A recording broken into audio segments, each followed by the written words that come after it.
very frankly, as Monique said, that 10 years ago a decision would be made to open up a law office in Montreal. And those of us who knew a bit learned of the news was Purdy Crawford, who was one of the great lawyers at Oxford, and great Canadian, someone who left a very profound mark on the Canadian business community, and I know is someone that Brian knows very well. But what is remarkable about all the work done at Oxford and what you've accomplished is how it has become a very, very regulated firm in the area of business, acquisitions, international acquisitions, at a time where the world is changing very rapidly. Le monde change très, très, très rapidement. Aussi, on est dans cette grande politique de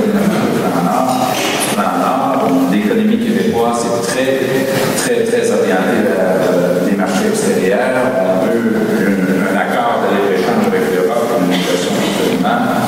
Et il nous faut des hommes et des femmes de très grande intelligence, de talent, de détail, pour traduire ces volontés-là en action et en texte juridique, en conseil également, parce qu'aujourd'hui, un avocat est appelé un rôle beaucoup plus important que celui des techniciens en conseil pour ceux et celles qui se lancent dans ces très grandes aventures. C'est le marque d'une grande ville d'avoir un bureau d'avocat de cette envergure. Et je voulais vous le dire, vous féliciter et vous remercier. Je crois que je suis moins heureux du fait que vous avez volé Monique Jérôme-Forget.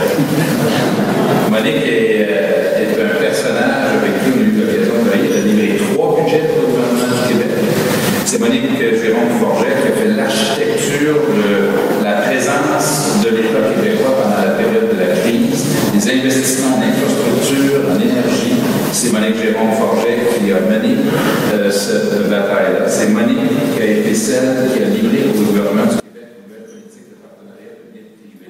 Un des grands projets que tu as mené, Monique, tu te rappelles, on a eu une chicane célèbre au sujet de la salle symphonique de Montréal que nous allons ouvrir au mois de septembre prochain. Et Monique et moi, on a dit à Monique, il nous faut du bois québécois dans la salle. Elle dit, je ne construis pas un aréna, c'est une salle symphonique.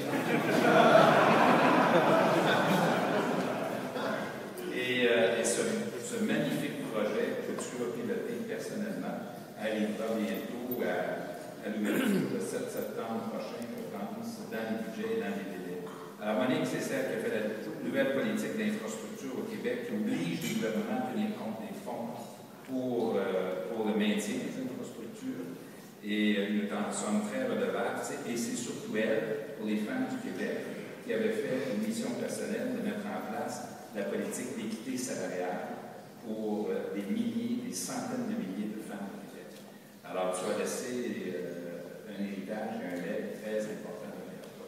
Monique est très colorée, je ne sais pas si vous l'avez senti chez Oscar.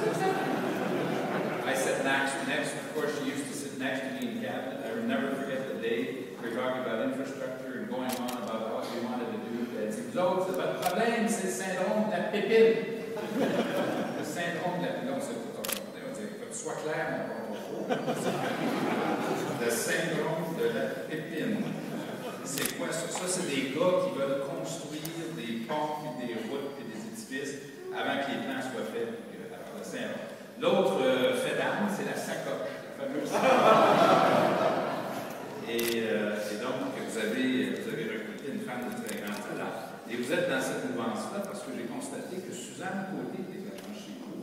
Suzanne, qui est une des reconnue comme étant une des meilleures plaideuses au Canada, que je salue également, que j'ai eu le plaisir de fréquenter. J'essaie de me rattraper à la place. C'était pas un bureau d'avocat aussi. Alors, je suis très heureux de la saluer. Vous parlez de Sherbrooke tantôt, je voulais vous raconter l'histoire, une vraie histoire de Sherbrooke que j'ai vécue en lien avec Sherbrooke. Tout en vous remerciant. Moi, j'étais étudiant à l'Université de Sherbrooke, à la faculté de droit. Et il y avait un centre judiciaire, de temps en temps, qui était le centre judiciaire pour faire des procès quand il y avait un débordement au palais. Un jour, il y a des causes qui sont entendues, et je croise à la cafétéria de la faculté de droit de l'Université de Sherbrooke un homme qui s'appelle Armand Nadeau, avocat, ancien maire de Sherbrooke, qui était maire pendant 20 ans. M. Quintal, vous le connaissez, Armand Nadeau, très coloré. Alors, Armand Nadeau, je me présente, je suis le fils de Red Charlet, puis comment ça? Là, il s'assoit et il m'explique comment ça marche. Tu vas commencer à pratiquer bientôt et je vais t'expliquer comment ça marche. J'étais jeune avocat, Et ça faisait pas 6 mois que je pratiquais. Mon gérant de banque m'appelle. Il y en a des banquiers ici ce soir. Et c'est mon gérant de banque m'appelle. Il me dit, Maître Nadeau. Il dit, oui. Il dit, on va regarder votre compte de banque.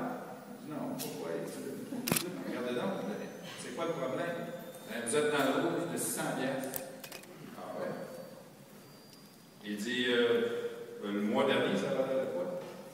Il y a un banquier qui brasse les papiers. Il dit, vous aviez 440 piastres le mois dernier. Ouais. Et tu t'es-tu appelé, moi?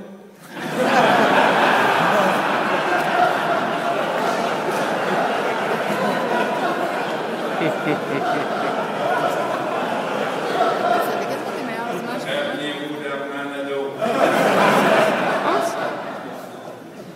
Alors, mesdames et messieurs, j'aimerais vous remercier de ce que vous avez fait chez Oxford pour donner à Montréal un plus grand rayonnement.